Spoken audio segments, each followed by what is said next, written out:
Hello everyone, आपका स्वागत है हमारे इस चैनल पर। आज की वीडियो में मैं आपको बताऊंगी कि अर्थशास्त्र का क्या अर्थ है और इसकी कौन कौन सी परिभाषाएं होती है। मैंने एक शॉर्ट वीडियो बनाई थी कि अर्थशास्त्र क्या है। उस पर बहुत सारे कमेंट आए कि मैम आप मुझे ये पूरा एक्सप्लेन कीजिए कि अर्थशास्त्र क्या होता है। तो मैंने आज यही वीडियो बनाई है कि आज मैं आपको बताऊंगी अर्थशास्त्र क्या होता है, इसकी डेफिनेशन क्या क्या होती है। उम्मीद है आपको अच्छे से अर्थशास्त्र का मीनिंग समझ आ जाएगा। अगर वीडियो पसंद आती है तो वीडियो को लाइक, चैनल को सब्सक्राइब कीजिएगा। आपको मेरे चैनल पर कॉमर्स से रिलेटेड हर इम्पोर्टेंट टॉपिक की वीडियो मिलेगी। तो स्टार्ट करते हैं हमारे क्वेश्चन से। हमारा क्वेश्चन ऐसे आ सकता है कि अर्थशास्त्र से आप क्या समझते हैं। अर्थशास्त्र की विभिन्न परिभाषाओं का वर्णन कीजिए। What do you mean by economics, explain various definition of economics. या फिर आपसे ऐसे पूछ सकता है explain wealth, material welfare, scarcity and a growth oriented definition of economics. या आपसे सारी डेफिनेशन पूछ सकता है। तो शुरू करते हैं अर्थशास्त्र के मीनिंग से। अर्थशास्त्र शब्द दो शब्दों अर्थ तथा शास्त्र से मिलकर बना है। मतलब इसमें कितने शब्द होते हैं? दो, अर्थ और दूसरा शास्त्र।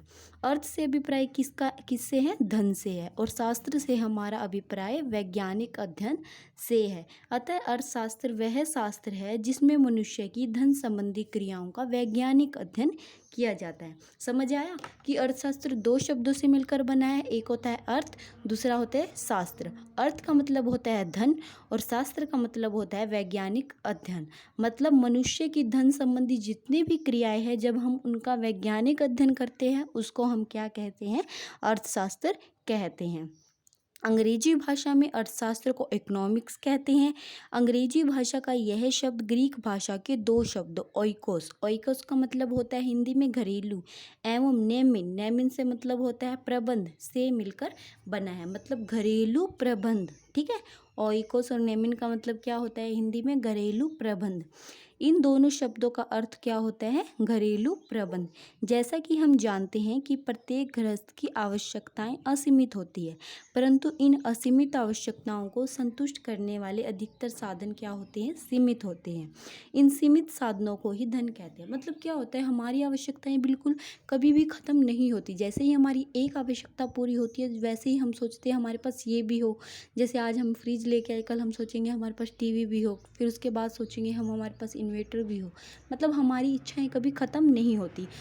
तो क्या होता है कि मनुष्य की आवश्यकताएं असीमित होती है, लेकिन साधन हमारे पास क्या होते हैं? सीमित होते हैं। साधन कौन कौन से हो सकते हैं? साधन हमारा धन हो सकता है। धन हमारे पास एक तरह से क्या होता है? सीमित होता है।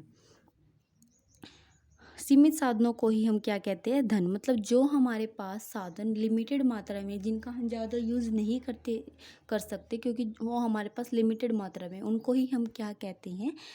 धन कहते हैं। अतः प्रत्येक गृहस्थ अपनी सीमित साधनों का इस प्रकार प्रयोग करना चाहेगा कि वह अपनी अधिक से अधिक आवश्यकताओं को भली भांति पूरा कर सके। अपने इस उद्देश्य की पूर्ति हेतु अर्थशास्त्र के अध्ययन की आवश्यकता होगी।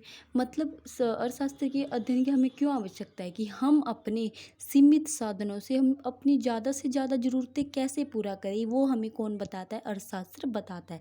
अर्थशास्त्र हमें बताता है कि हम अपने पैसे को, हम अपने सीमित साधन को कैसे कैसे यूज़ करें जिससे हमारी ज़्यादा से ज़्यादा आवश्यकताएं क्या हो सके?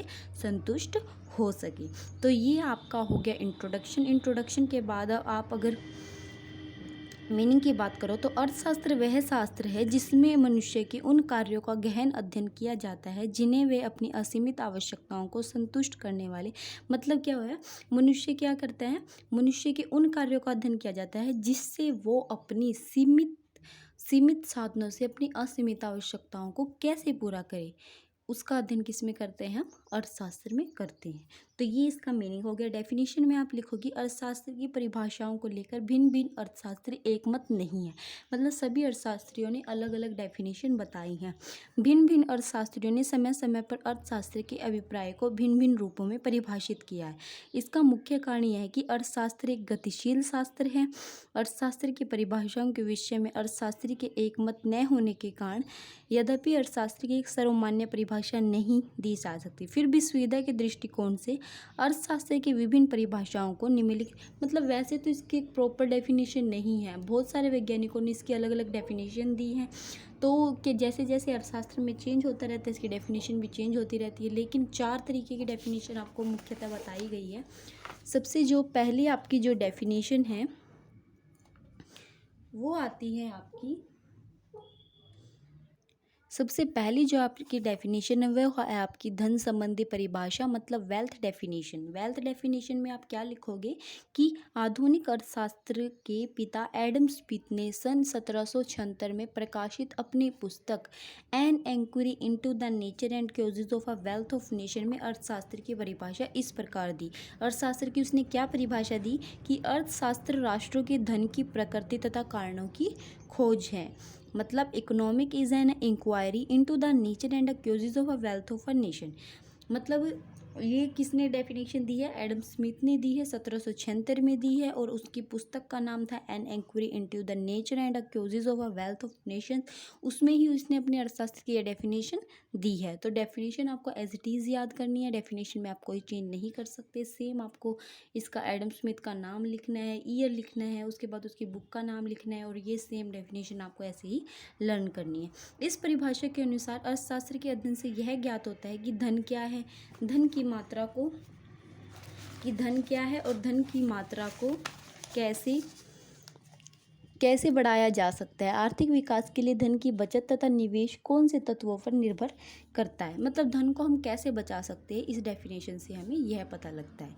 सेकंड डेफिनेशन है वो है जो आपकी वो है भौतिक कल्याण संबंधी परिभाषा, मतलब material welfare definition. Material welfare definition क्या है आपके? डॉक्टर मार्शल ने 1890 में, ये किसने दी है definition?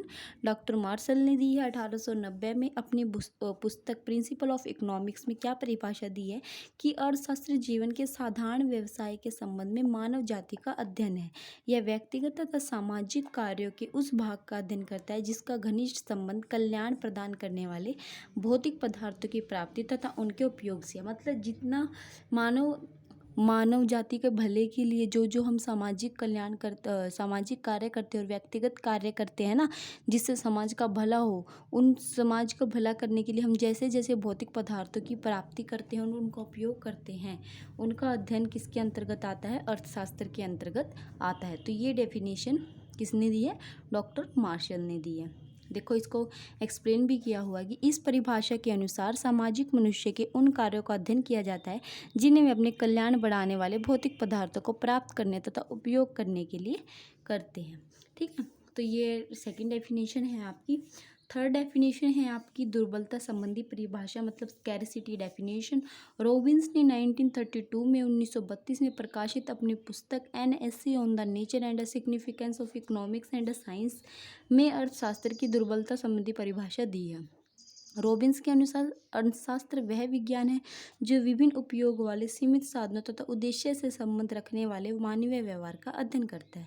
Economic is the science that studies human behaviour as a relationship between ends and scarce means which has alternative use. Robbins ने क्या कहा है कि अर्थशास्त्र में मनुष्य के उन कार्यों का अध्ययन किया जाता है जिन्हें वे अपनी असीमित आवश्यकताओं, मतलब इसमें बताया गया है कि मनुष्य की आवश्यकताएं असीमित होती है, वो उसके पास साधन सीमित होते हैं, मतलब अपनी असीमित आवश्यकताओं को वो सीमित साधनों से कैसे पूरा करे। ठीक है, तो ये इसके मीनिंग वाली ही डेफिनेशन है स्कैरसिटी डेफिनेशन। ठीक है, स्कैरसिटी का मतलब ही होता है कमी, कि हमारे पास किसी साधन की कमी होती है, जैसे धन की कमी होती है। ठीक है, फोर्थ डेफिनेशन है आपकी growth oriented definition. Growth oriented definition आपकी क्या कहती है? आधुनिक अर्थशास्त्री जैसे नोबेल पुरस्कार विजेता अर्थशास्त्री प्रो सैमुअल्सन, पीटरसन, फर्ग्यूसन आदि के अनुसार अर्थशास्त्र वह शास्त्र है जिसमें मनुष्य के उन कार्यों का अध्ययन किया जाता है जो वे अधिकतम संतुष्टि प्राप्त करने के लिए विभिन्न साधनों के उचित प्रयोग के संबंध में करते हैं। मतलब इन अर्थशास्त्रियों ने अपनी परिभाषा में मार्शल और रॉबिन्स दोनों की परिभाषाओं को शामिल किया है। इनके अनुसार अर्थशास्त्र का संबंध सीमित साधनों के कुशलतम बंटवारे तथा उपयोग से है। मतलब हम साधनों को इस तरीके से बांटते हैं, कुशलतम प्रयोग करते हैं कि हमारी ज़्यादा से ज़्यादा आवश्यकताएं क्या हो जाए? संतुष्ट हो जाए। तो इसने दोनों की डेफिनेशन को कंबाइन कर दिया है, मार्शल की भी और रॉबिन्स की भी। तो ये आपका अर्थशास्त्र का मीनिंग था और ये इसकी 4 डेफिनेशन थी। आपको ये एज इट इज़ लर्न करनी है। उम्मीद है आपको पूरा वीडियो अच्छे से मीनिंग क्लियर हो गया होगा। अगर वीडियो पसंद आती है तो वीडियो को लाइक, चैनल को सब्सक्राइब कीजिएगा। आपको मेरे चैनल पर कॉमर्स से रिलेटेड हर इंपॉर्टेंट टॉपिक की वीडियो मिलेगी। Thank you for watching my video.